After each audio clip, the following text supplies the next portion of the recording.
Hello and welcome to my final video for the graphics and rendering class. The first thing that I'm going to show you is the final scene that I came up with. I wish we had our pre-mortem for game engine before um, this final, or like much more before this final is due, because I ended up finding a lot of issues um, with this demo while I was making it. So this is what I have. Obviously, I need to film this so I can go take the in-class final. But these are the features that I have in my scene. There are 3-point lights, as we can see under these lighting fixtures. We have loaded in models. We have our pre-made models over there that I'll zoom in on. Here's one model moving to demonstrate light effects. The moving light is this spotlight that I have moving with me, so I can go up and demonstrate the lighting while we're moving around. This is a big model. This is essentially what you're looking at is, I would say, like a lunar research colony. As I was setting this up, I was thinking about The Martian and how they have like a dome that they live in, and they have a ship waiting to take off at the sign of any trouble. So that is what I went for. Obviously, I ran into a ton of issues. I was going to scale up one of these models and have it be the dome. I have a few more things around here, but we also have the terrain, which has lighting normals. We have the skybox. I don't have fog on because it's obscuring this bad boy, but I will quickly demonstrate that it does work.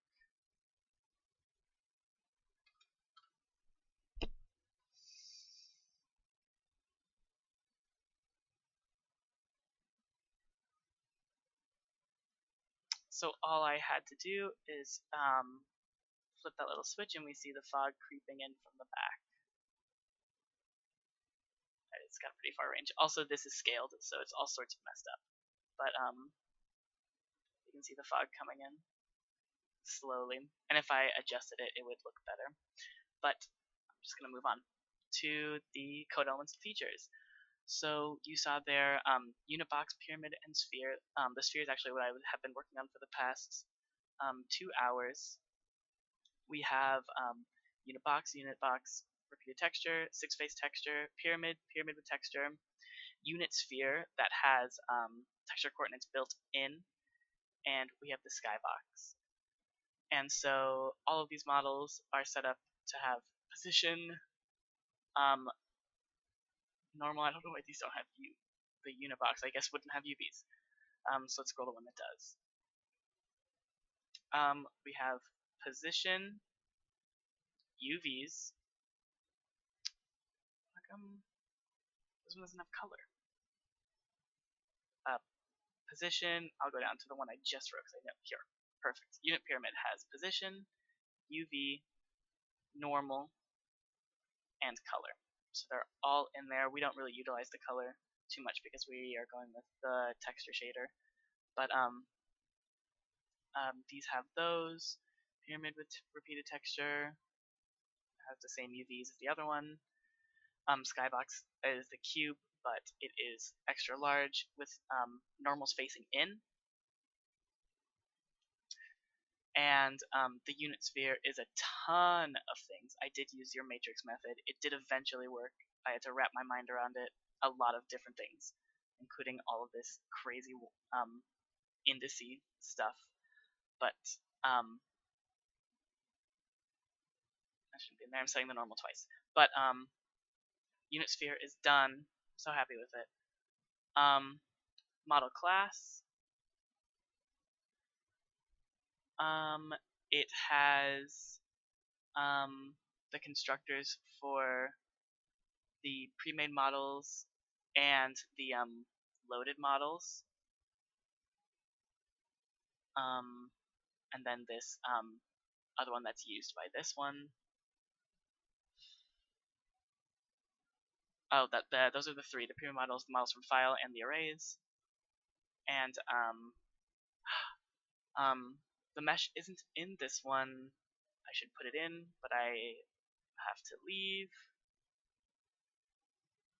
I do have the mesh working in this one, I believe.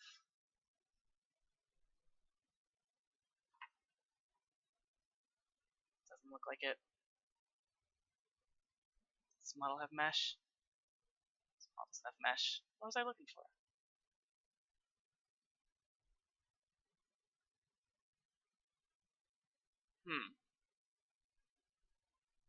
That's strange.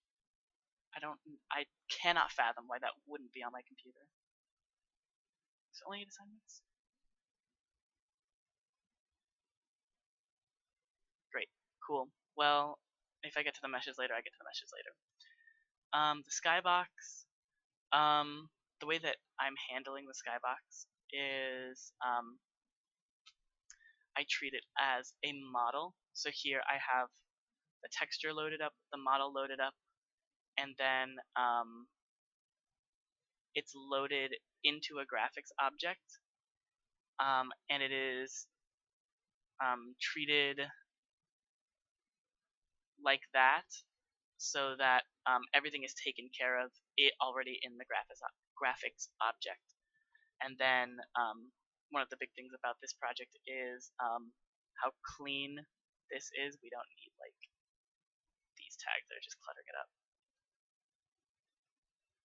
But all that we have here are rendering anything here. Those.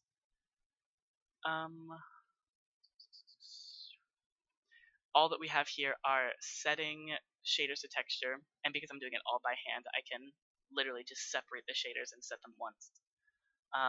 And then just calls to the renders for every single object in my scene. It's wonderful.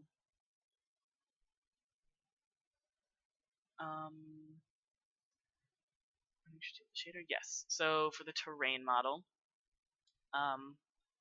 here we have the header file, and then when we construct the terrain from the height map, we again have its position, its UVs, its this is a temporary normal, and then its color.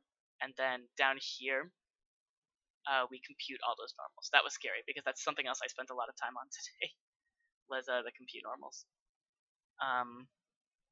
But that's loaded into there. Has UV mapping with the specific repeats. That's based on these that are input. And then again, that is treated the same way as the skybox, where we get it as a model, and then we pass it into the graphics object. And it generates the model and then gives it to the graphics object to take care of. This should assign vertex normals as average of incident face normals. That's what that function did. And then the terrain just goes into this graphics object. So the shader classes, here they are. Let's jump into texture light for fun. Correctly with the perspective camera, we saw that they did. Following an illumination model, we saw that they did. With multiple light sources, we saw that. That's the point number. I have just an array of point lights because I wanted 3-point lights. I could change that. And then in the shader, I'll show the shader in a moment. Spherical fog, yes, we saw that. Fog parameters, we see that there was none in the first time I loaded up the project.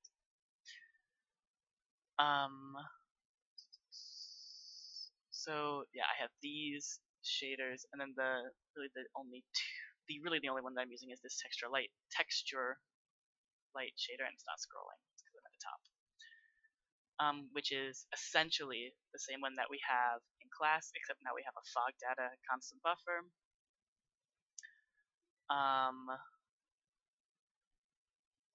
Where is it? If we go down, we are computing 3-point lights instead of 1. And we have fog color in there. So this is the main actual shader that I'm using. So let's move on to the graphics objects.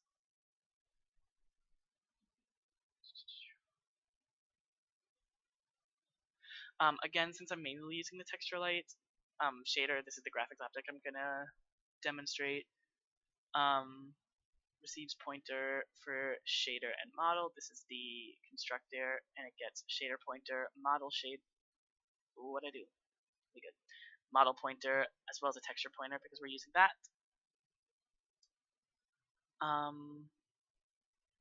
And the graphics object, of course, takes care of most of the graphics level stuff. These are the default values that are present in all of the light graphics objects. Of course, you can set your material, which will override those defaults. But these are the defaults and the basic world. It's supposed to set world, and we call render. We do a call to we send our world of material. We set the texture to context, and then we do the render from the shaders context that's already in there. And that is true among all of the others. The render is a no argument or no parameter function, and it takes care of all of the rendering stuff based on the values provided to it. Oh, I don't know why I can't find my mesh stuff. The mirror, I don't have a mirror in my project. I had this wild idea that I would somehow get normal maps working, so I'm glad I didn't even attempt either of those. And then this is just, I have the mirror working from last week.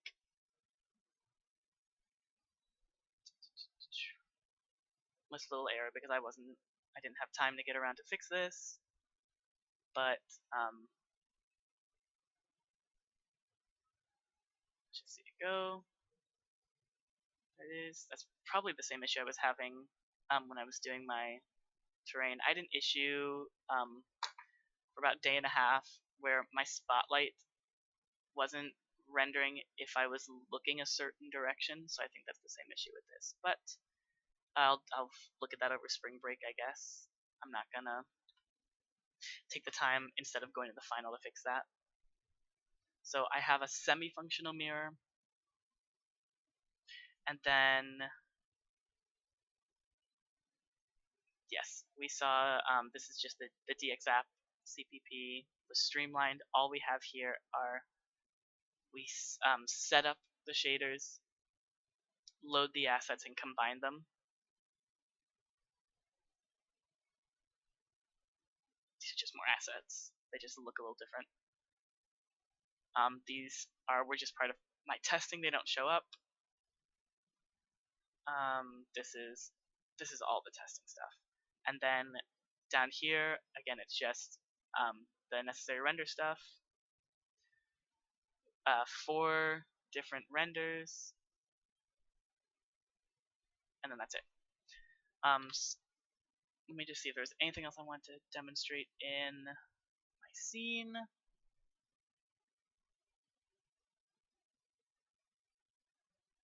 So even though I don't have the most visually stunning final scene, I personally really enjoyed this project. It really helped me get familiar with loading in my own models, just figuring out how to properly get the textures from different sources, the common issues that we might have with them. Oh, I have a flat plane down here, a little launch pad.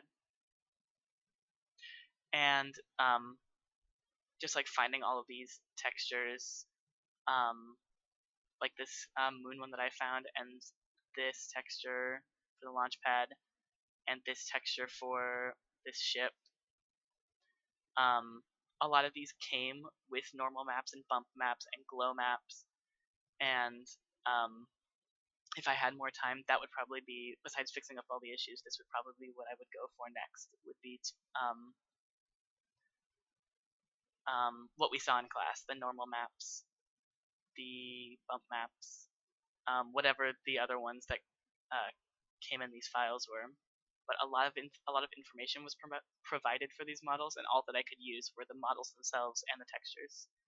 So that's what I would have gone for. That was a little tirade. Can't really see it, but we have directional light coming from about up there. Let's see. This is, yeah, directional light is coming from about that way, pretty close to the star that we have up there. Moving light, spotlights.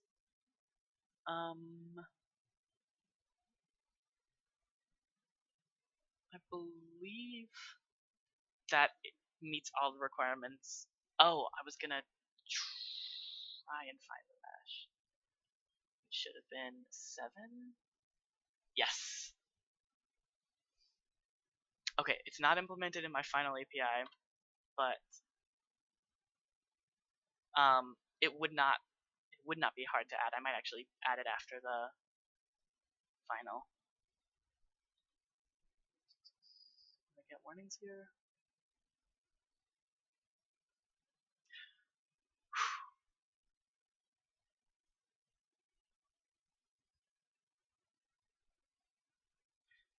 And so the only difference here, there it is, little multi-mesh, multiple textures. Oh, I forgot how long it takes to turn. I adjusted it. Multiple meshes as we see here. And then the only difference here is in the graphics object. Everything has a mesh number. And in the model itself, we have that implemented. We have the mesh number. Oh, that's so lame. I could have implemented that so easy. I'm kind of mad. So I just would have implemented it the exact same way that I implemented the point lights. The multiple lighting. So if we jump into the shader, oof, I'm mad. We have an array of point lights. You have, when you're setting a point light, you have a light number just like you would have a mesh number. And then the only thing different that we would do for the meshes is when we render it, we are rendering them. I don't want this, I want the render. We are just rendering a more simple one. Color. We just do a call to render mesh with each mesh number, as I would have done in the shader if I didn't just hard code them all out. Just a for loop with that. So it's not perfect. I got it done. Worked a lot on it. Great class. Thank you so much. I'll see you after spring break.